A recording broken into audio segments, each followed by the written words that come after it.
Welcome back. I want to talk to you today about this Trayvon Martin case in Florida. Now, if you're a longtime viewer, you know that I wear hoodies quite frequently. I started wearing hoodies when I was 12, 13 years old when I started to wrestle in junior high school. And when you would wrestle, sometimes you would have to make weight. Sometimes you'd be 3 pounds, 5 pounds, 7 pounds overweight. Hoodies and sweatpants are a great way to make weight. So I've been wearing these for 46 years. And I want to tell you that I am deeply insulted by all the people who've put on hoodies and acted like the hoodie is the problem here. The problem here, and there's two major ones, but the main problem here is the specific behavior that Mr. Martin engaged in.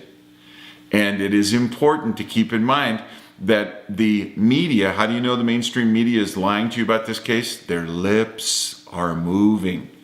If you look at the picture that the media put into the paper, here is poor Trayvon, okay? That's a picture of him when he was 12 years old. Trayvon, according to the AP Wire, was 6'2" and 210 pounds. Mr. Zimmerman is 5'6". You might be frightened as well. The media has said this is a white on black crime. That's a lie. Mr. Zimmerman is Hispanic. His mother's a first-generation immigrant from Peru. Okay, now just so we can keep all this straight, this is not white on black crime. This is Hispanic on black crime. I'm opposed personally, morally, ethically, to segmenting Americans into different racial divisions. It reminds me of the state of Louisiana in the antebellum South when they had 20 different definitions for what you were. And by the way, I'm saying this to point out a very dark and ugly period of our history.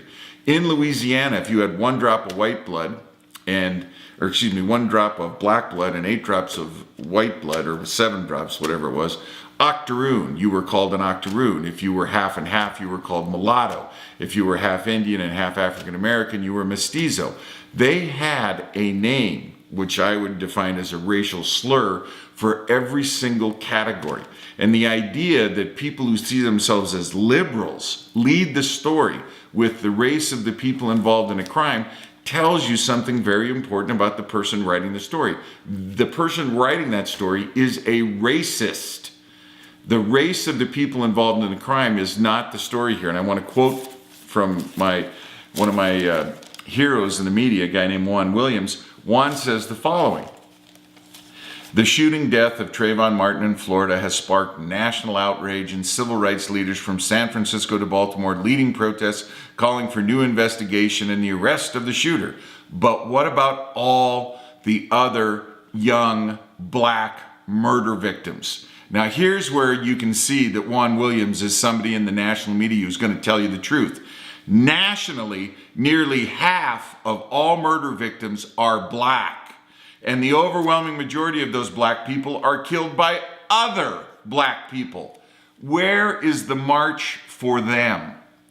If President Obama, if Mr. Obama wanted to really focus the attention of America on a real problem, he should not have said in his own racist way, Obama makes this whole thing about, I am a post-racial president. He is the most racist, most divisive president we've ever had.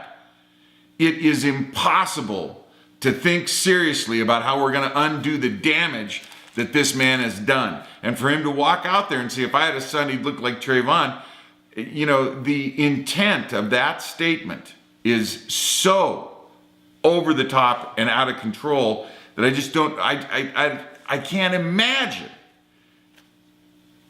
anyone making that statement. If it was reversed, if Newt Gingrich came out in a crime that involved an African-American youth and one of his grandchildren and said, put up the picture of his white grandchild and put it next to the picture of the African-American accused and said, look at my child, look what this man did to my child. If he made an appeal based purely on emotion to incite racial violence, and make no mistake about this, you don't have to look any further than the Black Panthers. What do the Black Panthers tell you? They're saying, and at the same time, I want to scream, I'm so mad about this. At the same time we're getting lectured by the left about how the right says incendiary things, there's the president saying, this is what my son would look like if I had a son. And he, lectures us on how we should talk in public. And the new Black Panther Party has a bounty out on Mr. Zimmerman's head. And that racist bigot filmmaker, Spike Lee, is tweeting the address of Mr. Zimmerman. I read today that he had the wrong Zimmerman. And they got people out in front of this poor guy whose name is Zimmerman, who is not the Zimmerman in question. He's got these people out in front of his house, could have got him killed. Good going, Spike. Way to be a bigot racist. I just can't believe what's going on here, okay? So the overwhelming majority of black people are killed by other black people. Where is the march for them? Juan Williams has it exactly right. In the United States of America today, if you're upset about crime, go to Chicago. Over the St. Patrick's Day weekend, 49 people were shot in Chicago. Overwhelming majority were black. 15 of them died. It was more dangerous to be in Chicago on St. Patrick's weekend than it was to be in Kabul, Afghanistan, or in Iraq. Tell me what's going on here that's wrong.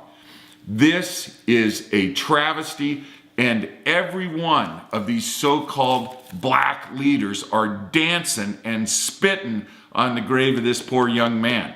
And when we find out exactly what happened, I guarantee you the story is going to be completely different from the narrative being used by the race and poverty pimps today in the media.